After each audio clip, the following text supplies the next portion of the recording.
நீங்கள் நம்ம கொளத்தூர் ஸ்ரீ குமரன் காசில் ரொம்பவே ஒரு high quality and company maintained Maruti Suzuki Swift தான் கொண்டு வந்திருக்கோம்.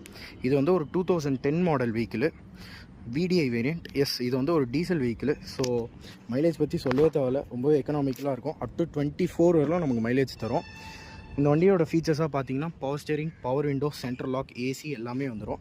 எக்ஸ்ட்ரா ஃபீச்சர்ஸாக பார்த்தீங்கன்னா Pioneer music system set, aftermarket alloy wheels எல்லாமே இருக்குது. அண்ட் இன்டீரியர் வைஸ் ரொம்பவே ஒரு நீட் அண்ட் க்ளீன் இன்டீரியர்ஸ் தான் இருக்குது. என்ஜின், டிரான்ஸ்மிஷன், கியர் பாக்ஸ் பற்றி கவலையே பட தேவைங்க. அப் டு 2022 வரலுமே மாருதி சுசுக்கி மெயின்டெனன்ஸில் தான் இருந்திருக்கு இந்த வண்டி. ஸோ கண்டிப்பாக நீங்கள் நம்பி எங்கே வேணாலும் லாங் கொண்டு போகலாம். இந்த வண்டிக்கு கொளத்தூர் ஸ்ரீ குமரன் காசில் கேட்கக்கூடிய விலை பார்த்தீங்கன்னா வெறும் 2,95,000 தான். பிடிச்சிருந்ததுன்னா ஸ்க்ரீனில் தெரிகிற நம்பருக்கு கால் பண்ணுங்கள். டிஸ்கிரிப்ஷன்லேயே இந்த வண்டி பற்றின டீட்டெயில்ஸ் கொடுத்துருக்கேன்.